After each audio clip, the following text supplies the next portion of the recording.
Okay, okola kyamanya yekumidde ku mukutu era gwasingira ddala okubeera owakabi. Of course amawulire nkuleetedde mangi mu ggulire lino nga mulimu amawulire aga mwana muwala Naila Ali, mwana mulenzi Jcob, and of course Vinka wamu ne Catherine Kusasira, mpozi ne Bebe Cool wamu ne Bobby Wine. Yes, ngenda kutandika n'amawulire aga mwana muwala Vinka. Yes, Vinka olunaku olwaleero yafulumidde mu mawulire era nga amawulire namu abasinga abatera okubeera bize mubadde mumanyi emboozi egyetambula oluvannyuma lw'omukyala ayitibwa Sheila Gashumba ne God's Plan. Okuvayo God's Plan nabeera nga yakola listi y'abo abayaya abaali baliddeko ku mukyala ono Sheila Gashumba. Kakati omwami oyo Nelly n'afulumiramu kongera omwami Nelly ye mwami w'omukyala ayitibwa Vinka. Kati omukyala yabadde akyaziddwako ku TVM wano mu ggwanga. Yes, basobodde okuba nga bamu interviewing ebisinga. Then presenter nabeera nga nte avaayo n'okubeera nga ayagala okuba nga amubuuza ku nsonga z'okuba nga Nelly yali amu ku Sheila.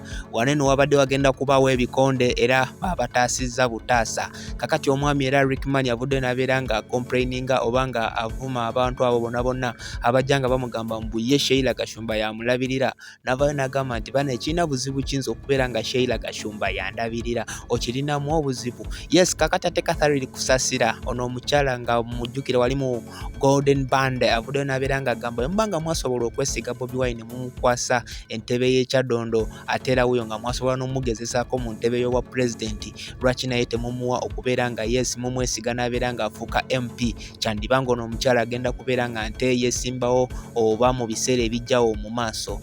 Bas n'amawulire amalala ge ga Naila Ali oluvannyuma lwa Naila Ali okuva nabeera nga ayisa ekiwandiiko oba ekipapula oba post ku mukutu ogwa Facebook ng'agamba nti asaasira abaana bawala abagala okuyingira music industry, nga gamba nti banaye abasaasidde ku lw'abantu abaliwo abagala okubeera nga bakebera buli mwana muwala abeera azze nga alina kyabeetaagako. Nabeera nga yamentioning abantu omwali Dictator Mark, DJ Jcob n'abantu abalala, n'agamba nti zino baaba buno obusagwa bwennyini. Kakati ate olunaku olwo lwennyini yavaayo nabeera nga apostinga akafaananyi ke ne DJ Jcob ng'ate bali bombi era nga kano yakapostinze olunaku olwajjo. Ffenna tetumanyi kyono omukyala kyabalabalala. Jcob yavudde n'agamba nti nammwe mukimanyi bulungi nti abantu kasita bava mu ggwanga Uganda ne babeera nga ate bagendako mu America, abasinga bambi batandika okubeera nga bakozesa ebiragalalagala n'okuyiga emize gye batalina. Kati Naila Ali tamanyi kiki kwe yavudde kubeera nga apostinga ekintu ekyo, naye nga kyamanyi wabanga yabadde ye Naila Ali alina okuba nga yabadde asimuse oba nga alina bye yabadde akozesa.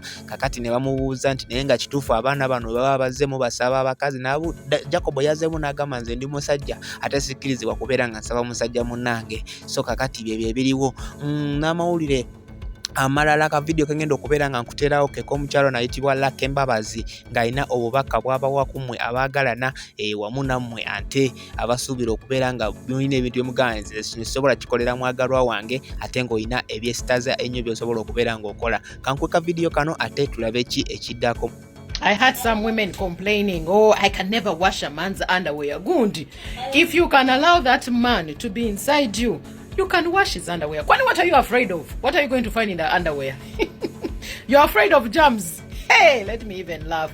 And this also goes for men. Yes. If you take off her underwear, you can wash it too if she needs you to. Temuchi Susa, what are you afraid of?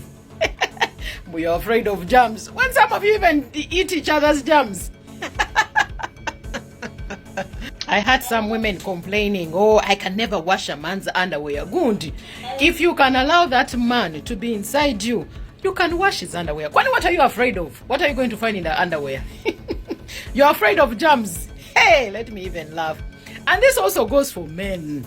Yes. If you take off her underwear, you can wash it too if she needs you to. Temuchi Susa, what are you afraid of? You're afraid of germs. When some of you even eat each other's germs.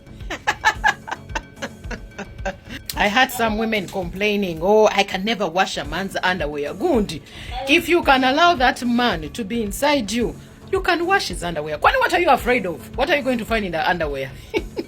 You're afraid of germs. Hey, let me even laugh. And this also goes for men. Yes. If you take off her underwear, you can wash it too if she needs you to. Temuchi Susa, what are you afraid of? You're afraid of germs. When some of you even eat each other's germs.